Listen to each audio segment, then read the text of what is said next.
요한복음 보겠습니다. 요한복음 2장 9절 10절 보겠습니다.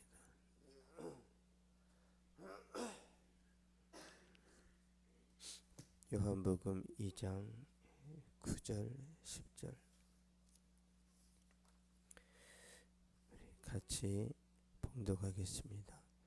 시작. 연회장은 물로 된 포도주를 맛보고도 어디서 났는지 알지 못하되 물도온 하인들은 알더라.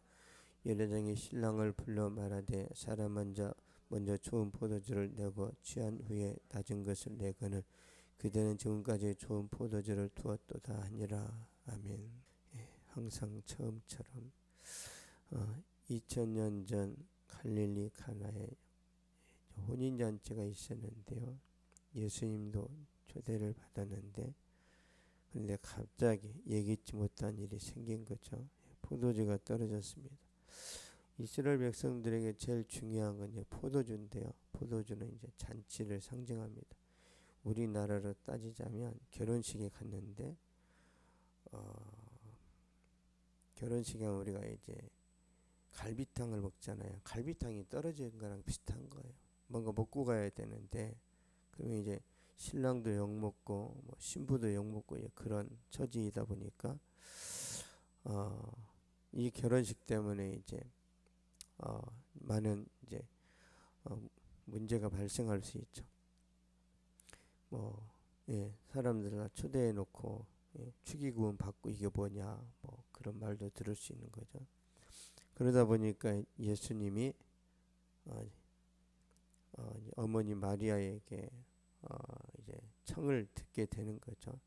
그러니까 동정녀 마리아의 친척집이라고 생각하면 됩니다. 그러니까 이제 관련이 돼 있는 거죠. 우리 3절 한번 보겠습니다. 3절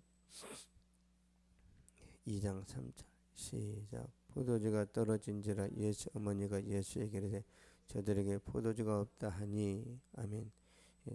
동정녀 마리아는 해답을 알고 있었던 거죠. 그래서 예수님께 저들에게 포도주가 없다. 그러니까 예수님이 이 문제의 해답이라는 걸 알고 있었던 거죠.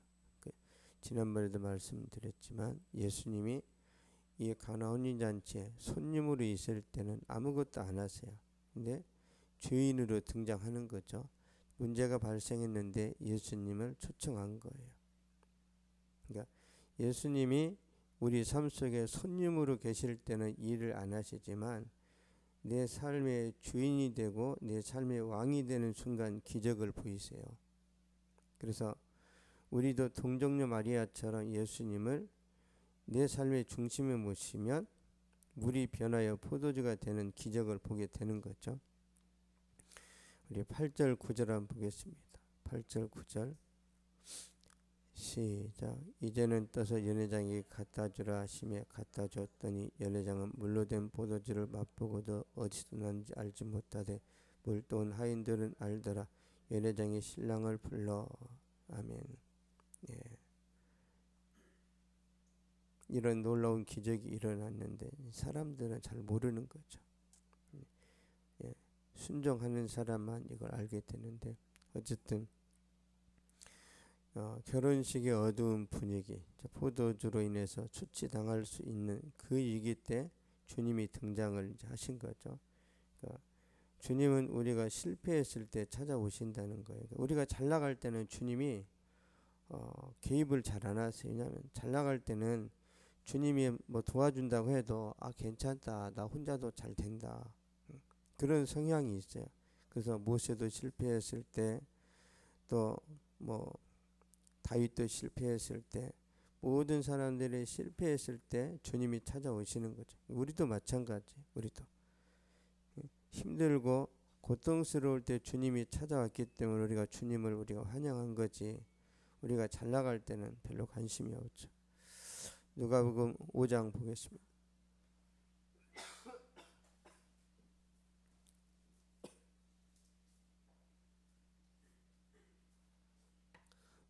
누가복음 5장 4절 보겠습니다.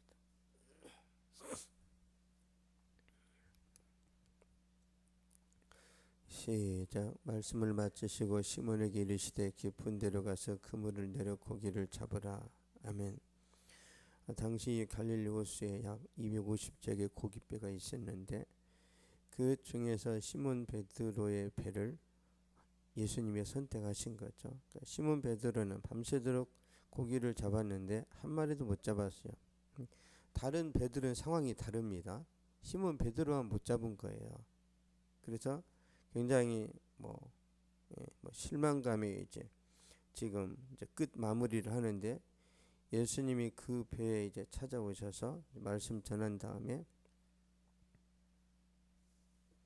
이제 제안을 하는 거죠. 제안을. 그래서 깊은 데로 가서 고기를 잡으라 했는데 놀라운 것은 베드로가 순종을 했다는 거죠. 그랬을 때 결과를 보겠습니다. 누가복음 5장 6절. 시작. 그렇게 하니 고기를 잡은 것이 심히 많아 그물이 찢어지는지라. 아멘. 예.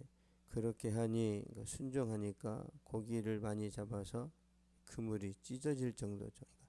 베드로 어부 인생에 이런 일이 한 번도 없었던 거죠. 그래서 이건 예산 일이 아니다. 이거는 하나님의 역사다. 그걸 직감하는 거죠. 충격을 받아요. 예. 사람이라는 게 직감이, 이건 내 힘으로 된 게 아니다라는 거 알잖아요. 우리도 살다 보면 이거 누군가가 도와줬다.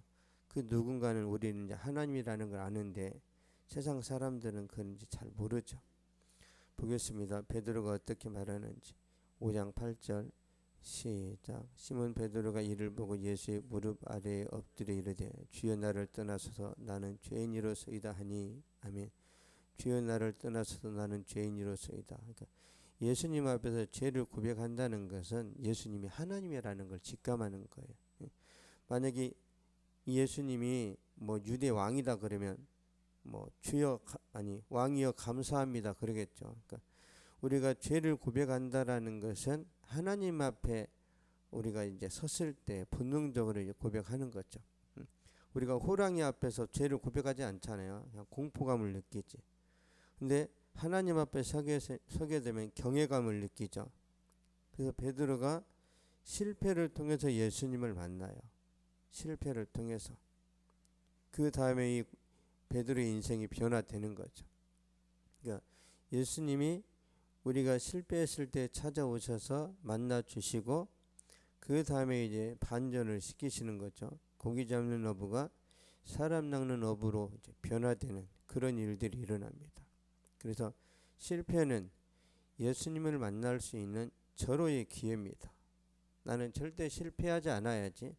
그러면 예수님이 필요가 없어요. 그래서 우리가 사업이 파산하고 인생이 부도났을 때 주님이 찾아오셔요. 그게 축복이에요. 그게 내가 너무 잘나서 너무 일이 잘 되니까 어느 누구의 도움이 필요도 없다라는 것이 어떤 면에서는 좋지만 신앙적으로 너무 안 좋습니다. 그래서 그 타이밍을 하나님이 잘 잡으세요. 내가 제일 잘 안 될 때, 제일 힘들 때 주님이 찾아오셔서 만나주시고 우리 삶을 더 윤택하게 하시는 거죠. 자, 우리 10절 한번 보겠습니다. 요한복음 2장 10절.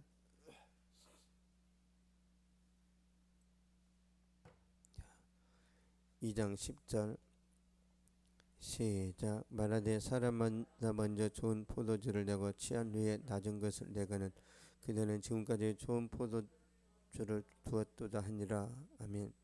그러니까 이스라엘 백성들의 문화를 말하는 거예요. 문화. 이스라엘 백성들이 이렇게 했다는 거예요. 평소에 결혼식에 많은 사람들이 이제 와서 잔치를 할 때 이스라엘 백성들은 이 잔치가 7일이에요. 7일. 우리나라처럼 그냥 결혼식 1시간 반, 2시간 만에 끝나는 게 아닌 거예요. 우리나라는 결혼식도 빨리 끝나요. 근데 외국은 그렇지 않아요. 길게 마시고 먹는단 말이에요.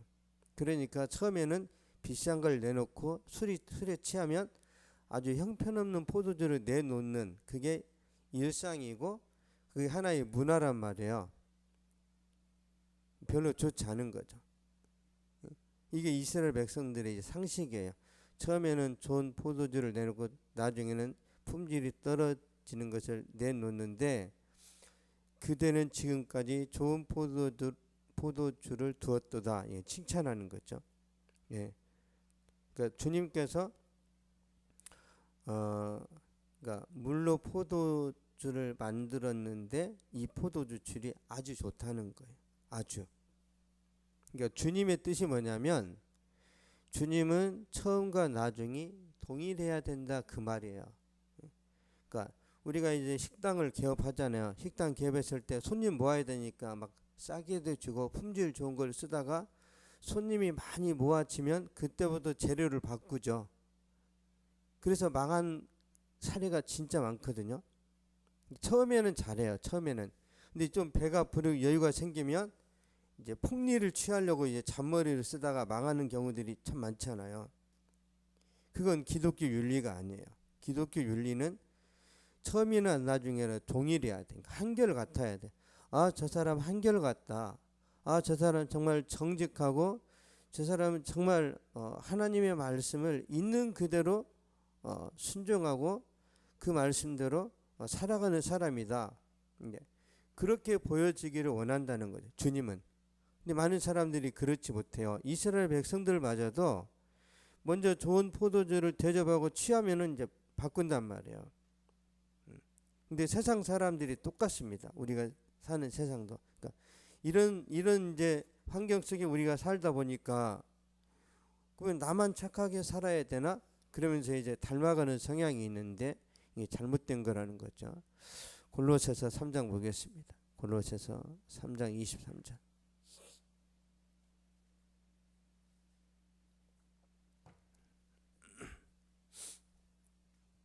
골로새서 3장 23절. 시작. 무슨 일을 하든지 마음을 다하여 주께 하듯 하고 사람에게 하듯 하지 말라. 아멘. 무슨 일을 하든지 마음을 다하여 주님께 하듯 하라는 거예요. 주님께. 변함없이 정성을 다하라는 거죠. 그러니까 저는 이제 그 MC 유재석을 보면은 참 존경스럽다, 참 대단하다 그런 생각을 할 때가 있는데요. 성공한 이제 방송인인데도 불구하고 항상 겸손하고 주변 사람들 잘 챙기고 또 뭐 그 뭐죠? 기부도 하는 걸 보면 이 사람 참 멋있다 그런 생각을 하는데 이 사람은 불교입니다. 기독교가 아니에요. 그래서 웬만한 교회에 다니는 사람보다 참 훨씬 낫다 그런 생각을 할 때가 있는데, 그러니까 유재석의 마음이 뭐냐면요, 항상 신인 배우처럼 하는 거예요. 왜 그러냐면 유재석이 거의 한 10년 정도 무명으로 있었거든요. 그러니까 무명 시간이 길다 보니까 방심하면 안 된다는 걸 아는 거예요. 고생을 많이 해서. 그래서 항상 신인 배우처럼, 그리고 항상 신입 사원처럼, 항상 새신자처럼. 그러니까 새신자들은 웬만해서는 교만하지 않죠. 그래서 그러니까 그런 사람들은 사고가 안 나요. 군대에서도 마찬가지입니다. 군대에서 누가 사고로 많이 죽냐면 그러니까 그 신임, 그러니까 이제 쫄병이 들어오잖아요. 그런 애들은 사고가 안 나요. 항상 병장들이 사고 납니다. 병장들이 과거에 어떤 일이 있었냐면 병장들은 그늘 좋은 데를 찾는단 말이에요. 그늘. 근데 기갑부대에서 있었던 일인데 탱크 밑에 가서 잠을 잤단 말이야. 탱크 밑에서. 근데 그걸 확인 못하고 그 탱크를 기동하게 되죠. 그 병장이 죽었단 말이에요. 그러니까 방심하는 거죠. 그러니까 병장인데